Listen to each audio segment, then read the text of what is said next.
Hi, everyone.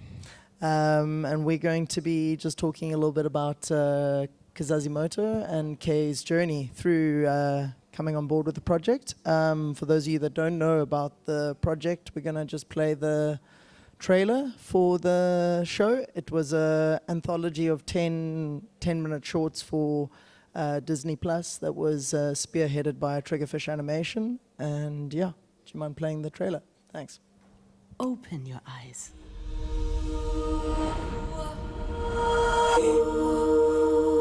It is not what we have, but what we do.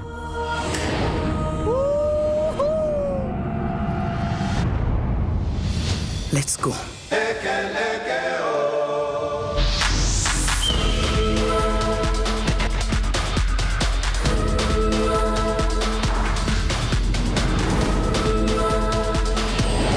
We are headed to the big leagues, Jaya Army. From the ruins of great Zimbabwe.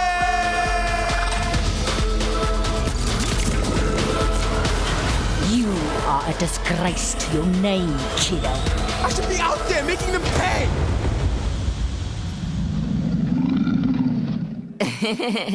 Move?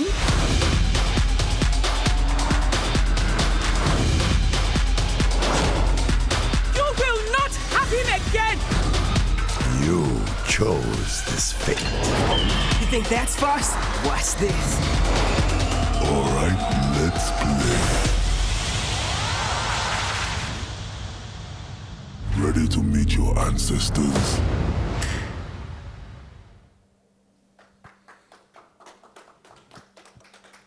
Awesome. So this show premiered at Annecy this year in France, and it was a really great collaboration with a lot of filmmakers from all over the continent. But I think what was really exciting about it was seeing so many new voices coming to the forefront from a film scoring perspective. And so I wanted to chat with Kay just about her journey of coming onto the project. But I think just before we do that, I think maybe it would be quite cool just to hear a bit about you, your journey in music, how you started in music, why you started in music, and yeah, just a little bit of background about yourself, yeah. So I kind of got into working in the space of audio and music kind of by accident, I tell people. When I was still in high school, trying to figure out what my journey was going to be after finishing school, I discovered that I was a creative at heart, and I knew that was kind of where I wanted to go. And, there was a lot of pressure from my family to, get a real job, right? And, I come from an Afrikaans family as well, so the pressure is pretty great. You need to become a doctor, lawyer, vet, one of those real jobs. Anyway, I broke their heart and told them I wanted to study art after high school. And my goal was to, A, get out of a small town, because I'm from a very small town in the Garden Route, and B, I just wanted to pursue any field within the creative arts that I could follow. And, being from such a small town and not necessarily always being aware of what your options are, I thought, okay, art is what it's going to be. It's how I'm going to, express myself. And my goal was to do fine arts through Matthes, UCT, Cape Town. Then through a very weird application process, something went wrong, and I got in for a course in art history. And I was like, nah, I don't want to do a year of art history. I want to be painting and sculpting and drawing and doing all of that stuff. And then I was a little bit like, what now? Where do I go now? My dream has kind of fallen to the side. And my stepmother, who's a teacher at a school in Knysna, she suggested that, I was always making noise, making music, playing guitar. Wherever I had the opportunity to amplify music over speakers, I was the first in line, just blaring music at whatever opportunity. And she was like, look, you seem to have this love for music. Why don't you pursue something like sound engineering? And I was like, what is that? She was like, some of her students at her high school, they've gone on and studied sound engineering in Cape Town. There's been a lot of positive feedback from them. And I spent a little bit of time kind of seeing what it was about. And I was like, oh, cool. Like, I can become a music producer, or I can become like a recording producer. Like, that's kind of cool. Maybe that's something I'd check out, right? And at the time, it was a 1-year course. And I was like, cool, I can dedicate a year of my life to experimenting and seeing if this is something I want to do. And if I completely hate it, I'll get a job and then start funding my studies in art right after that, right? Long story short, ended up doing like a full 2-year advanced qualification in sound, right? I fell in love with it, and it's what I wanted to do with my life. At the end of my tertiary education, then it was kind of like, well, now I'm at a point again where I have to choose which field in the audio realm do I want to go, because obviously there's so much. You could do radio and music and live sound and theater, and there was so much to do. So I think I then did my first year after graduating, I did like 6 internships at the same time. I was working like everywhere just to kind of see where I was going to get my foot in the door. Now, one of the internships I did at the time was at a music studio in Cape Town. And they called me in for a late night session with an artist who they were like, oh, you know, we had the session last night and these guys ran late, and you know, we don't want to sit there waiting for them. So as the intern, always doing the dirty work, they were like, you have to run the session tonight. It's just a vocal microphone and music, you'll be able to manage. And I was like, cool, say less, I'm there, right? Turns out, it was a studio session with Mos Def, the international super house hip-hop star and actor and all other things that he is. And for me, it was such a surreal moment because I grew up listening to a lot of hip-hop, and him as one of the people that frequently was in my playlist growing up, and also seeing him in movies and stuff, I had such a like starstruck moment. I had that like moment seeing him in the studio, right? Anyways, and I had 2 lovely sessions with him. Petite Noir was the producer of the session. Some stuff has come out already, some stuff is yet to be released. But yeah, all of a sudden I found myself working with this like huge entity in music. And then I was like, well, you know, this is kind of like a good jump-off point for a career in music and specifically in hip-hop. So at the time, I realized like I wanted to work in music, but specifically I wanted to mix music, like mix tracks, like be a mix engineer. And I literally sat down the very next day and I Googled like hip-hop South Africa, see what was happening in the industry at the time. And I was like, okay, cool, let me make it a little bit more specific to where I am. And I Googled like hip-hop Cape Town. And I remember, ironically, the first song that popped up was a song by Youngster CPT. And the song's name was Own 2016. So he used to do these songs where he would call it Own and then the year, and then he would do a recap of the previous year and state like what his goals are for the next year. It was like, he did I think 4 or 5 of them. Then kind of, you know, Cape Town is a small city. Word of mouth kind of travels.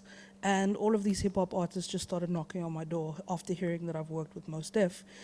And at the time, just as me being super eager to just get deeper into this thing, I just said yes to everyone. I was like, yep, come through, let's work. And suddenly was exposed to so many hip-hop artists from the city at the time. Some good, some bad, but you know, every single person I worked with was such a good learning experience and just kind of carried me deeper and deeper into this thing I wanted to do. Now, one of the studio sessions I ended up working on was for a local Cape Townian artist. His name was EJCPT. This was about a year and a half down the line. And he was working on an EP at the time, and one of the people that collaborated with him was Youngster CPT. The 2 of them collaborated frequently. And then I recorded him for EJ's EP. And the next thing I know, I was recording Own 2018. The first song of his was Own 2016 that I saw.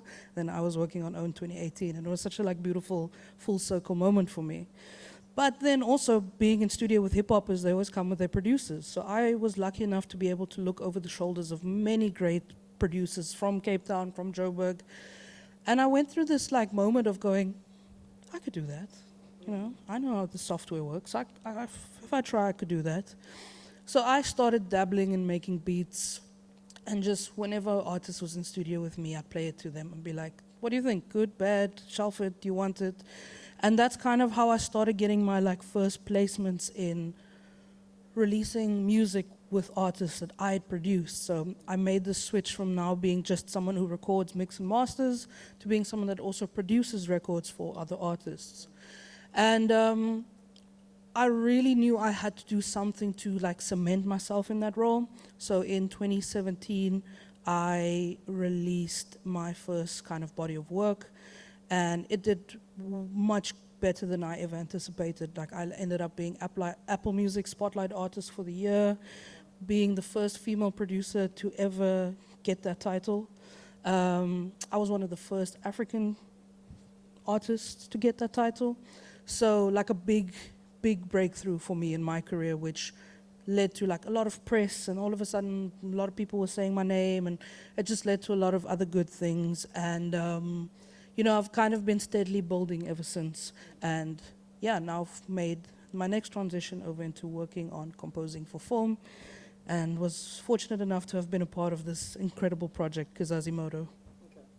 Cool. Thanks for the journey there. Yeah. It's awesome to see how, you know, one thing just leads to another, and like these happen chance sort of things lead to, you know, Most Def and Yeah. working with certain artists. And then like what drew you to this project, and maybe just talk a little bit about, you know, I guess we're just trying to shine a little bit of a spotlight on coming into this realm for the first time. Like what was it like getting contacted about this project? What was that journey? I think there was a cool story there. And what drew you to the project, I guess? You know, what made you go, this is the right project for me, or my first, were you always interested in getting into film? And yeah. So I'd always liked the idea of composing for film, but I never actively pursued it. Like I never put myself out there as someone who scores for film or for animation or anything like that. I got an email one day. This is the story you're referring to. I got an email one day that said, it was very vague. The email in general was super vague. And the subject was Kizazi Moto. And in the email, there was kind of a request for my personal details, because an NDA had to be established before more could have been shared about the project. Obviously, now being a Disney project, they were very hush-hush about it at first. And I remember forwarding the email to my manager and saying, like, what do you think of this? And he was like, it's a scam. They want your personal details. They're going to steal your identity. Don't reply. It's a scam, right? And Disney. And I was like, okay, let me just see, like, what the hell is Kizazi Moto? So I copied it into Google, pasted, and then I saw like vague articles about this up-and-coming Disney project and kind of what it was going to be. And I was like, now I have to roll the dice. Either I get scammed or I potentially get to work on a project with Disney. And I went, oh, well, let's see. And I sent my details through. The NDA agreement came through. And maybe a week later, I was sitting in a meeting chatting to some of the Triggerfish guys about the project, setting up meetings to potentially meet the director of the film. And the whole purpose of that was just to see, A, if, you know, our energies kind of matched up and we would work well together. And B, the producer, Tsepo, she wanted to see if I could align myself with the story of the character in the film, which, you know, if you've watched, so the episode I did as part of the series is called First Totem Problems. And it's a coming-of-age story. It's a girl who has a family that argues about where she's going to go in life. And, you know, that's obviously something very similar to my story. And after just having a chat with her and with James and them from Triggerfish, I got the go-ahead and we jumped in straight to the project. Yeah, it was interesting chatting to the musical director just when he first presented options to the director, saying these are potential artists that we could work with or potential composers. And Tsepo said, you know, these are all great options, but there's no woman on here. And he went away and went to look for potential artists, and because she said they exist, you know, it's like you just got to look a little bit harder. Yeah. And I think that's where your name came up, because he reached out to a bunch of people in WhatsApp groups, and your name kept coming back a lot, which is a really good sign always Yeah. when somebody's name comes back a lot. And I think that comes back to your credentials, that you built up over the years. But I think, what I wanted to ask, how important do you think it was, like, resonating with that story for you as a composer? Because I think that, you need to see yourself often in some part of the story, and what was that like for you? And what was that first meeting like with Tsepo? So, like a couple of years, not even that long ago, it was during COVID, so it was 2021, 2022-ish. I met Zetu Mkisha, who's a very well-known, very successful South African composer. And I found myself on a panel with him talking about like music composition and music composition for score. And he was talking about like when he scores for films, how he kind of pulls himself out of society and he becomes the character that he's scoring for. And I thought that was so interesting. Because obviously, but I never knew it went to that extent. So hearing that and then being posed with this opportunity, I was like, okay, let me see how much of that I can kind of implement.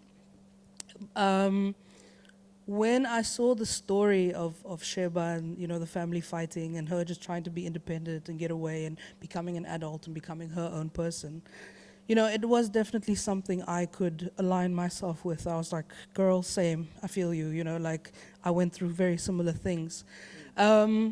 But with this film, like it is comedic in nature and it is uplifting in nature. So, I tried to make it as feel good as possible.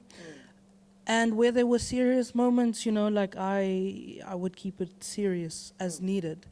But what I'm trying to say is, in terms of like diving into what the character was experiencing, I think my whole life had been exposed to that feeling. So that, I think, made my job of capturing the emotion and the energy and the atmosphere a lot easier.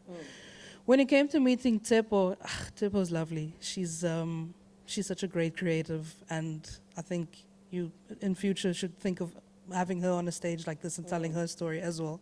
I saw her yesterday talking about it Amazing. on the animation stage. Great character. She's so lovely, and I still made a joke to my manager. I was like, do I just go in there and just people please and get the job and then deal with the drama later? And I was like, no, I could never do anything like that, because when you do dodgy things like that, it comes out in the results. So I told her my story very similarly to how I just explained it to you all. And she said to me exactly what you said. One of the big things for her is the fact that I was a woman who produces music. And for some reason, she also liked the fact that I was Cape Town based. And she said, like, Cape Townians have a very different flavor to the music that they create. And it is something she really liked, that aspect of me as a producer. And we back and forth, like, we had a really good conversation. And it was very natural and very organic. And, I walked away from it being like, whatever, if I don't get this job, at least I've met this incredible director. And, I can have her as a contact in my network for future projects or just to, like, have someone to know. And they reached out to me not long after the conversation. They were like, nah, Tsepo loves you. Let's go ahead with the project. That first meeting with the director is often the most critical one. It's almost like a meeting of minds. Like, it's because you got to connect on a human level, because you're going to embark on this going in the trenches together. I always find like that first meeting is, if you can get through it and connect as humans, it's like half the battle won, because then you're speaking the same language. And totally. And also for us, like, it was a virtual meeting, and like virtual meetings make things difficult. So I was like, I'm just going to be as me as possible, and it'll be what it is, which is how I approach most of the like things that I start. I'm a big believer of like, no one else can do you better than you, so why would you want to be like anyone else if you could just be yourself? everyone else is taken. Yeah. Exactly. And so just diving into like the brief of this, what was the musical brief for the episode? So when I got my first deliverables, they mentioned to me that they had placeholder music for me to reference kind of stylistically, which there were some bangers in there for reference music. I was like, this is a tall order that I need to now compete with. I'm talking about like Prince KB songs, Lebo Matosa songs. I was just like, ooh, I have to now make music of people that I look up to. But instead of looking at it like that, I realized that the real beauty in it was that was a placeholder. And it was my job to make something that could fulfill that space without being that product. So obviously, stylistically, you'll reference if there's a amapiano song, you should consider making something amapiano in tempo or feel to replace the placeholder, right? If it's a kwaito song, make something similar in feel or similar in tempo to replace that placeholder. So I had all these kind of like placeholder tracks.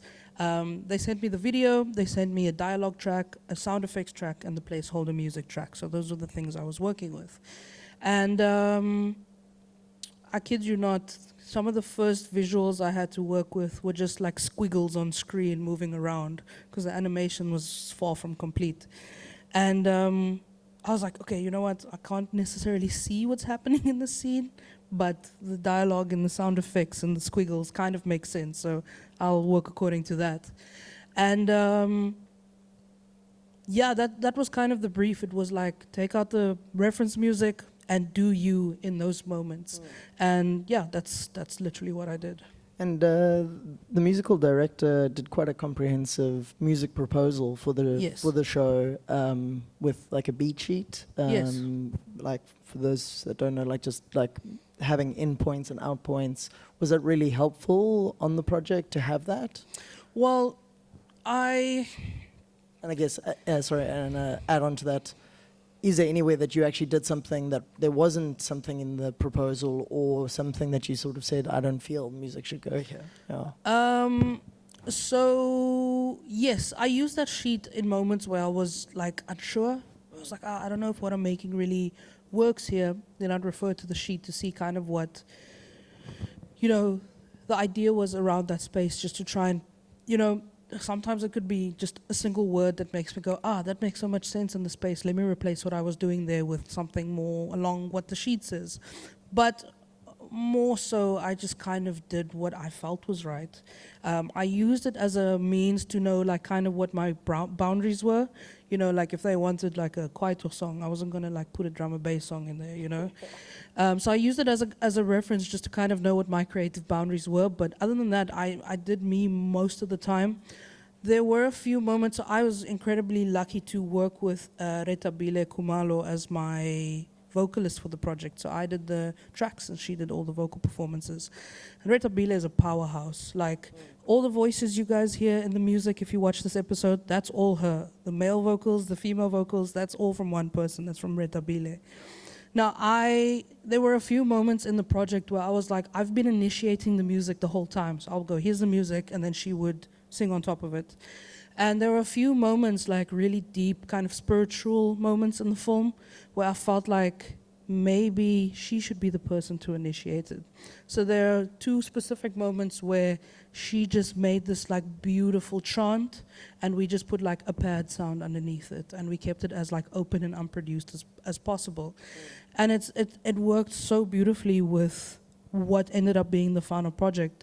So yeah, like as much as it was referenced, I think between Retabile and myself, we kind of just did our own thing. And, Tsepo kind of told us like, yes, this is great, or develop that a little bit more. I'm not quite happy with where it is right now. And through that process of just back and forthing, we got to where the final products were. And that being said, like a lot of times people see back and forthing as a negative thing. It was so easy and organic with Tsepo that revisions took maybe 2-3 revisions, and then we were at a final project. So it happened really easily and organically. But it's also in film, it's also just exploring, like trying to figure out, does this work? Almost you got to know it, or you got to see it to hear it and go, does that work? Doesn't it work? And then you might revert back to revision 2 and go, that actually worked better. Did you find that in any of the stuff like that? It was just exploring? Yeah, absolutely. And also, the more, after every deliverable that we delivered to Disney, I would get an animation back that was more complete, so I could see more of what was going on, and I constantly adjusted according to that. There was one moment in the film that I can share where we ended up going with a completely different genre to what the reference music was. So the reference song was a track by Prince KB, and it was very up-tempo, kind of hyped up, and it's the scene in the film where where Tsepo runs away from her ancestors and they're chasing her. Sheba. Sorry, Sheba, not Tsepo.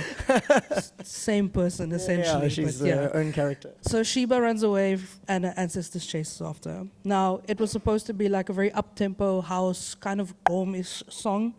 And we ended up going with the Amapiano song in that moment instead. And that was actually a really great creative call on Tsepo's behalf. So she said, she was like, you know, the pianos in that song, that's actually the thing I like the most in that song. I don't mind you changing everything else. And for me, I was like, how cool would it be to hear Amapiano in a Disney animation, right, in 2023? Very cool, yeah. So I jumped at that opportunity, and I remember when I sent the song to everyone, the reaction was so positive. It was like, yes, this is it, you know. And then obviously Retabila put these like hauntingly beautiful chants over it, and yeah, it actually became everyone's favorite song of the episode. So that was one of the moments where we kind of just changed up completely, and but even in that was a team effort by the three, like myself, Retabile, and Tsepo. And yeah, I mean, it sounds like a big collaboration. I mean, filmmaking always is. You know, just working with the director or working with like a co-composer or, you know, vocalist. I believe you worked with two other people also on the music. Yes. Maybe just you could give us a little bit of insight into why, you know, why that collaboration, who you chose, and what role they played and how they helped you elevate the music, yeah. So, ironically, the two people that I brought in to help me with the composition helped me produce the first song you hear in the series, and the other guy did the last song in the episode. So the opening song, the reference track originally was like Sarafina, Freedom. I don't know if you guys know that song, very famous song. So I was like, okay, I'm going to do something similar, but I'm a kid who grew up watching SABC1. And one of my favorite like soapies on SABC1 was Stokvel. So I ended up making like a Stokvel. So I ended up making an intro song that was a little bit more, not as Sarafina-ish, but more like Stokvel-ish. And I needed that kind of like traditional African or South African flair. So a really good friend of mine who currently resides in the Eastern Cape, his name is Nkululeko Tungo. His nickname is China. Don't know why. But I reached out to China Because he's in first. the Eastern Cape, so it's the East, you know. Like. I guess his brother's name is Japan, so I think it might be an inside joke in the family. He's incredible. He's one of my favorite humans and favorite people to collaborate with. And his keys and guitar skills are incredible. And he does a lot of like church music back in like the area where he stays. And I knew like for that feeling, that like Stokvel / Sarafina feeling, in terms of session musicians, he would be my guy. But also he's an artist that I try and support in any way possible. So I knew bringing him into this project would be perfect for the project, but it would also be incredible for his career. So it was so difficult because I had to be so vague when I reached out to him before the NDA was in place. And he was like, okay, it's fine, I trust you, I'm just gonna go with it. And he got his NDA, signed it, and then I was like, did you see what you're working on? And he was like, oh no, what am I? What? And then when the film came out, I sent him a video of the opening sequence when the episode came out. And he was like, yo, I need to show my mom this. I'm like, I want to cry. Like, he was so stoked about it. So I brought him in purely because like he's one of my favorite people to work with, and I'll collaborate with him wherever possible. And he also just happened to be perfect for the song. The closing song, I brought in a young artist that I met through social media. His name is Joe Louis. He's from Oudtshoorn, small town in the Karoo. and he makes this like beautiful, I don't even know what genre to call it, but his sound is super futuristic. And the closing song for the episode, the reference song was Boso Kemang by Double HP. And I was like, okay, because it's the ending of the episode, and because it kind of, the closing shot is Sheba now with her new totem, and it's kind of her moment. I was like, I want to keep the kind of like Double HP Kwaito hip hop feel, but I want to make it super futuristic. And I knew that he would be the person to contribute the synth work and the sounds that would take it to that level of futurism. And it's so funny because the day I reached out to him, he was like, I can't talk right now. My sister just had a kid and I'm at the hospital. And again, for him, the things it's done for him, just having that credit to his resume as well has been amazing. So, you know, I handpicked these guys because, A, I knew they'd be perfect for the job, but also I do believe that they would have benefited from being a part of it, and they deserved it, in my personal opinion. So that's kind of why I picked those guys.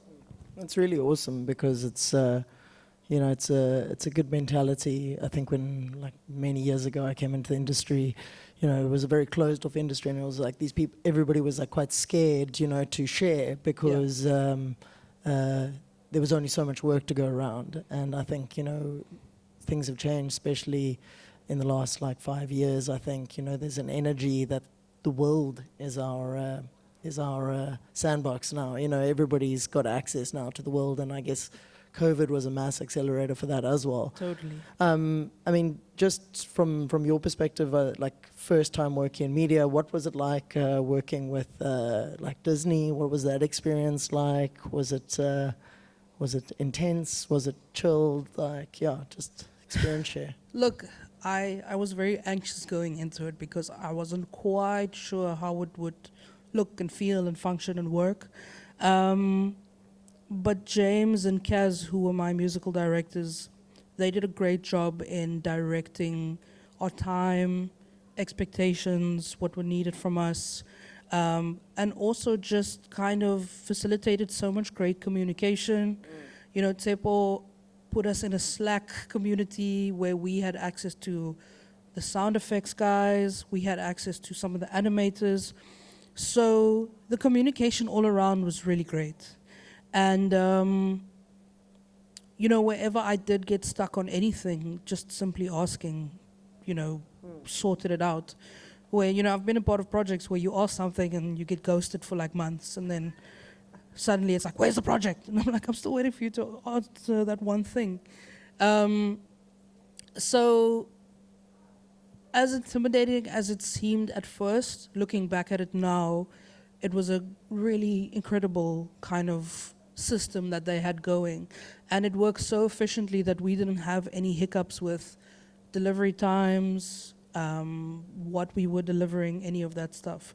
Every time there was a delivery due, we had new content to send them. And, you know, even the feedback we got, like the feedback we got on the music in terms of notes that Disney wanted us to make in terms of changes to the music, the notes from them were like really simple. It wasn't anything like big and scary and, oh no, you need to reproduce this entire song. It was actually pretty, like, take out that trumpet sound.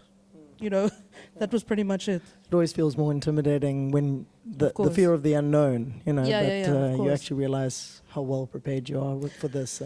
And also, I guess when you say Disney, people think this giant thing, but, you know, we obviously had our people to communicate with inside of that ecosystem. So when you break it down onto that level, it's just comes down to efficient communication. Yeah.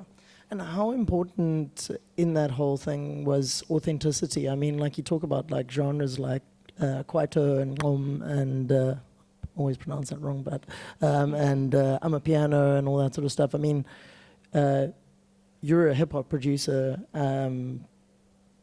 Like, what was your, you know, focus on getting that authentic sound? I mean, you talked about Retibile. And those like African chants. I know that was a super big focus for authenticity, playing into that, you know, local traditional African chants, but like with that more modern electronic stuff, like how did you focus on authenticity in that music? So as much as I get labeled as a hip hop producer, I obviously do a lot of other things, you know. And I grew up like as the youngest of three siblings, and I was substantially younger than my siblings. So they were out like becoming adults, and I was still like a 6-year-old at home watching TV. So I used to watch a lot of SABC1 as a kid, and I was obviously then exposed to like Kwaito, early South African house music, early days of hip hop, that type of stuff. So, you know, like I'd been exposed to it, so I understood it. So, you know, when the brief came along, the brief said something like, compose X amount of minutes of like jukebox style songs with the focus being on making it sound authentically South African.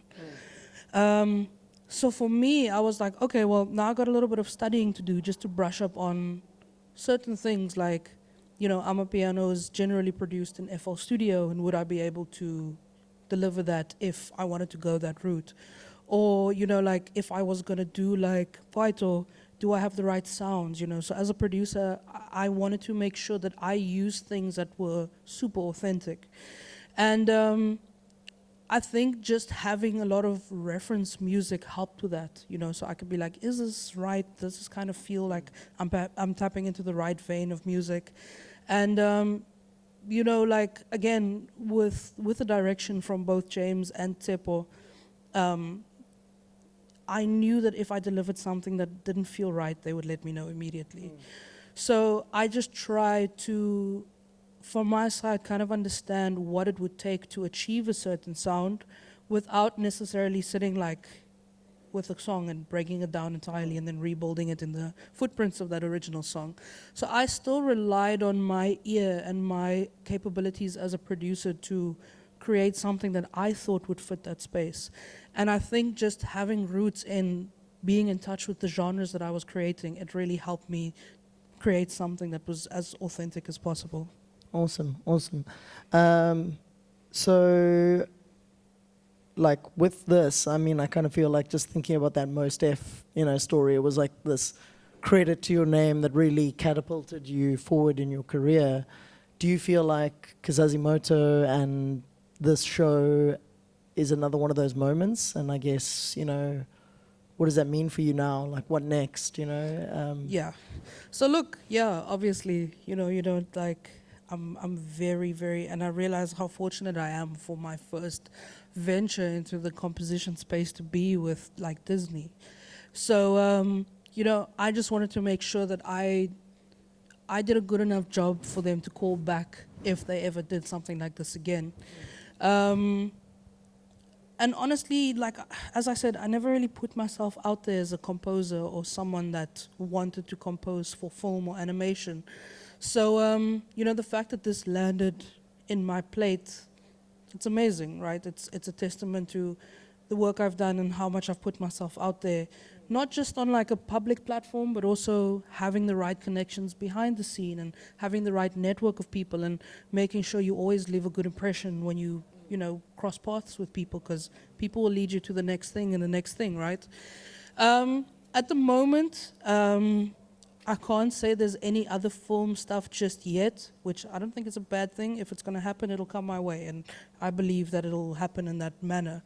But again, I'm not necessarily putting myself out there now to compose for other films and anything like that. Even though I enjoyed the hell out of the process, I am also very keen to get back into just making music again for other artists and stuff like that. And if another film comes my way, I'll definitely go for it, because I enjoyed it a lot. But at the moment, I'm just also enjoying making beats and working with artists and recording new music. Cool. Yeah. Well, thanks for sharing. And yeah, I think we started a little bit late and we got to wrap it up. But I guess, I don't know if there's any questions that anybody would like to ask Kay.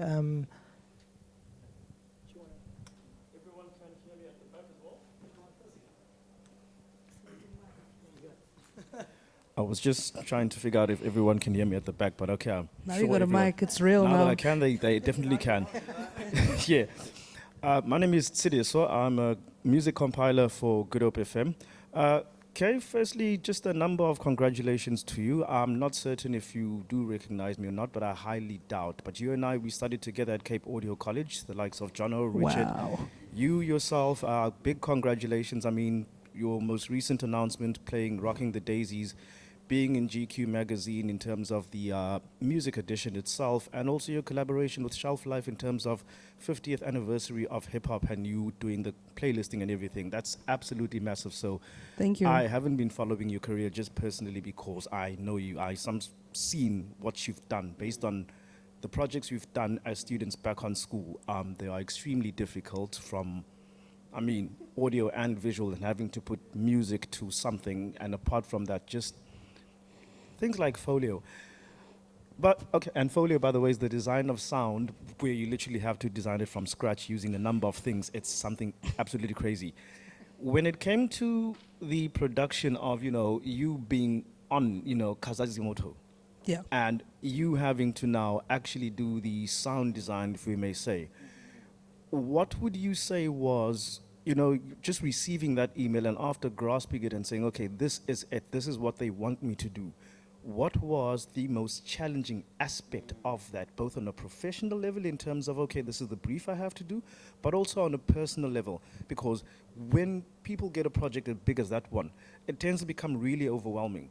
So you tend to think to yourself, oh my goodness, am I actually prepared for this? Can I absolutely step up to the plate and do it? And then there's the professional side of, okay, there is the expectation versus can I deliver the deliverables that are expected of me? What was that challenge for you, both professionally and personally? Shout out to you, first of all. You do look very familiar. Just think of Tina Changel. Yeah.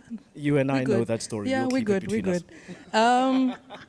So, once you get the confirmation that the project is yours, right?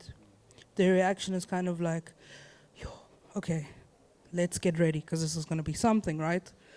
I think I immediately started looking at my schedule because you just mentioned a few things that I've done this year. My schedule is crazy. If it's not performing, it's being in studio. If it's not that, it's going to an event. If it's not that, it's, supporting other artists. Like there's so much that happens all the time. And, I had to look at my schedule and go, okay, can I dedicate the next 3 months to this project in the capacity that I feel is necessary, right? Not as a side thing or as a filler or whatever. It was more a case of like, if I had to full-time just do this now, do I have the next 3 months available for that? Then also, other than juggling all the other things that you do, I do, like as you said, I did understand that this was an opportunity for me to showcase, I can step into this game of composing for film and make my name there, but also, I hold myself and my brand to the highest standards possible. And would I be able to complete this project to those standards that I hold myself to, right? But in the same breath, I've also now, over just being involved in many, many projects, I've learned that sometimes that overwhelm or that like, oh, this is this big thing, you kind of got to stuff it into your pocket, do the job, and then afterwards have the woo moment, right? So I had a few projects that I was running at the time that I got the news of doing this job, and I was like, okay, my first order of business is tying up these projects so that my time could be theirs for this project. So, the like week after I got the news, I submitted final mixes I had for people and final deliveries I had for other projects. And then, I just started kind of getting myself into this role of like, okay, I'm going to be composing for this film. And, I started asking questions to other people who work in the field of film, like Zetu, who I mentioned a second ago. I reached out to him. I asked him, like, hey, this is my first time doing this. Any advice? And through just kind of spending time to understand what I was getting myself into, I could prepare myself as best as possible for the work ahead. And obviously, you plan something and it always ends up going its own direction, which happens. It happened with this project, but to like a very small scale. It was nothing super detrimental. I just kind of chipped away at it. Like I literally remember sitting the day before Christmas back home with my family. I put up like just 2 speakers in my MacBook and I was like, hey, I gotta work somewhere. And like we worked the day before Christmas Christmas off, day after Christmas back at the job, New Year's working on the project, you know, like it didn't end. There wasn't like a, oh cool, you guys are celebrating this in South Africa, cool.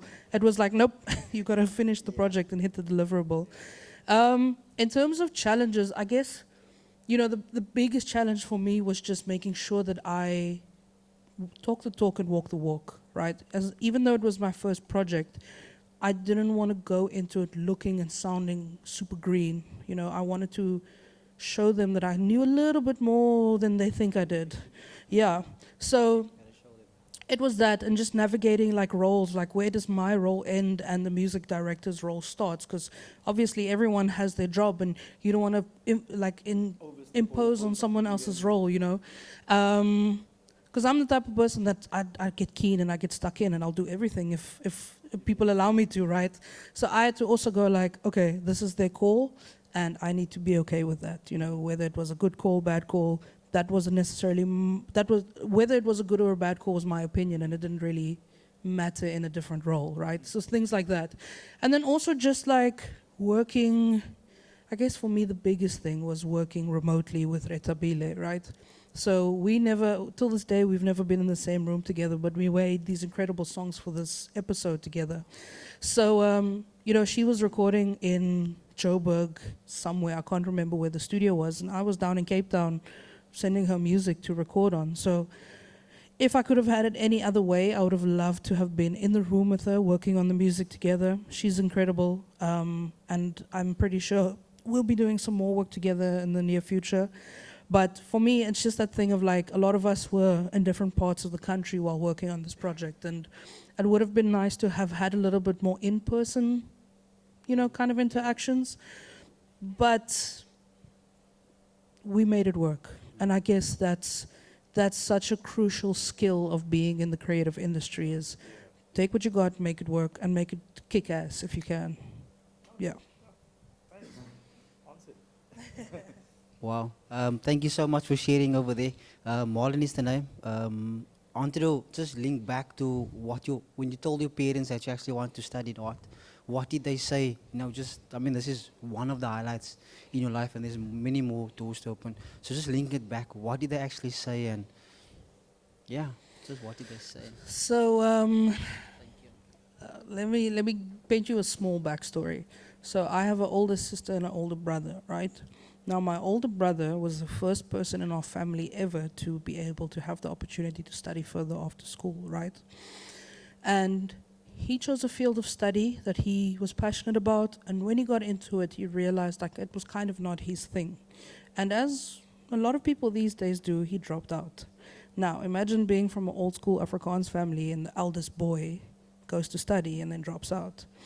That made the job for me to convince him to study substantially more complicated, right? And then having to go to them and go, I want to work in the creative field. I don't want to be a lawyer or a doctor or a vet or a whatever else. I want to be and there's creative, but then there's music, right? And That's not a job. yeah, that's not a job. What are you what going to they do? say. Play guitar and get paid, you know? So I remember like making this call, and as he mentioned earlier, I'll name drop a little bit. I did study at Cape Audio College. Now, one of the things that happens when you enroll there and post, like getting notification that you've made it into the course, as he'll tell you, is you get a tour of the facilities. They show you where your lecture room is and where that studio is and where that studio. And I remember going on that tour with my dad, and the facial expression he had was something I'll never forget. He was so like, oh my gosh, what is this child doing, you know? And obviously to him, he had no idea what any of the stuff was he was seeing. And I can imagine there was like a fear for him as well of like, yo, what is this child getting himself into? I don't know any of this stuff, you know? But I knew that I was gonna have to break myself to set foot into that educational institution. And then I also knew that the smallest mistake was gonna land me straight back home. So I made my life about successfully completing that course and to prove a point, because not only am I like the youngest sibling, I'm also the youngest daughter, and there's a little bit, you know, Afrikaans families. So I needed to really knock this out the park to show them, like, A, I can do it, and B, I'm going to do it really well. And all that doubt you had, I'm going to squash it right then and there. So, you know, so much so that I went from just doing a 1-year course to doing a 2-year course and completing an advanced qualification in the field that I did, you know. And then once I finished school, my biggest goal was to become financially independent.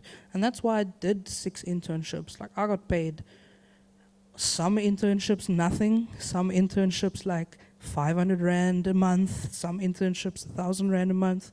But I was doing all of these internships because I knew the biggest success to the family would be for me to be independent and not have to, hey Dad, can't you send me 50 Rand for like beer money or whatever.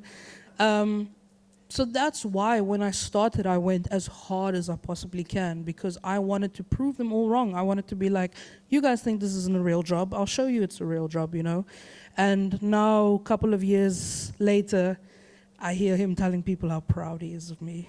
And I'm like, yeah, I did that. So I hope that answers your question. That's awesome. One last thing that just popped up when you were asking your question is something that I was actually I was thinking about earlier. But I think in going into this new field, you know, like of film, I think a lot of people never talk about imposter syndrome. You know, it's like this thing that often, you know, people are paying me to do this. I don't know what I'm doing. Like those sort of thoughts going in your head. Did you experience any of that? Or? Yeah, all the time, every day. Every time I make a new project. Yeah. Like imposter syndrome is a real thing. And, you know, it leads to like writer's block and it leads to, you know, losing inspiration or, you know, losing investment in something you've already started. And, you know, Again, I've been very fortunate to have like a close network of people that I work with who I trust in terms of their like taste and their understanding of the game that we all play in audio and music.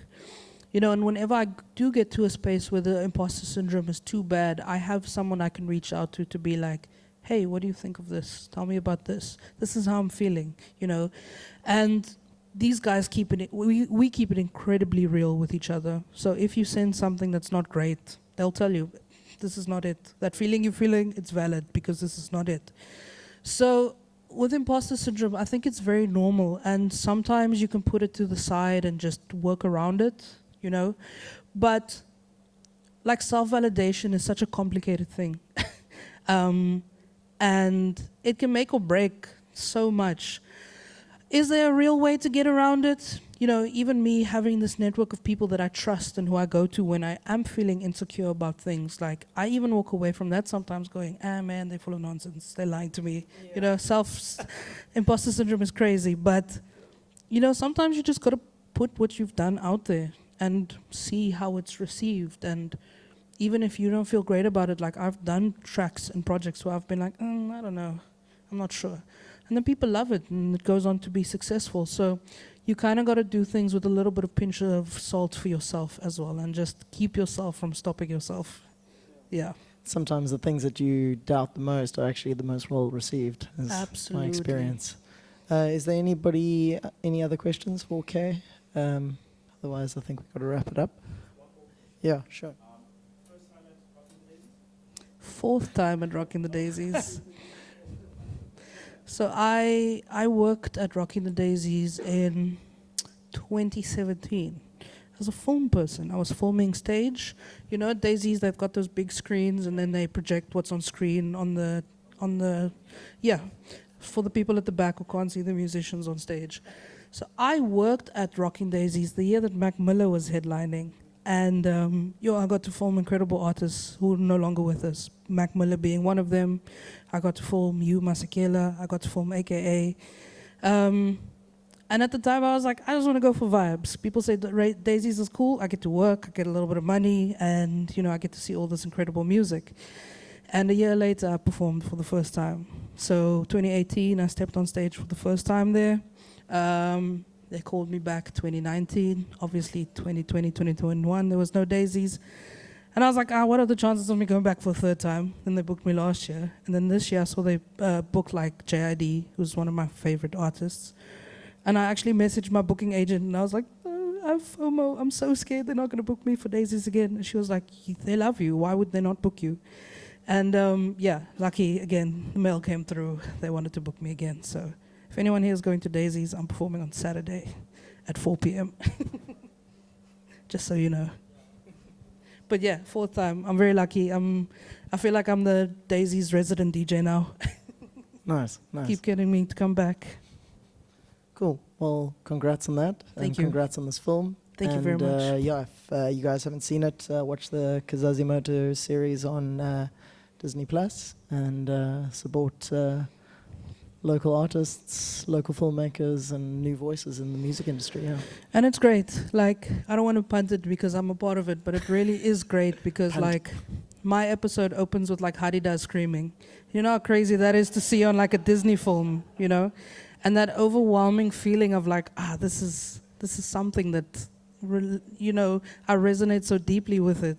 It's amazing to see. And, like, some of the other South African episodes are incredible as well. Like there's the Sangoma Surfer, I think the other one is called, where Zulu Meka voiced the main character. And I think the score for that was handled by Spook Matambo. No, I stand corrected. I think he actually directed it.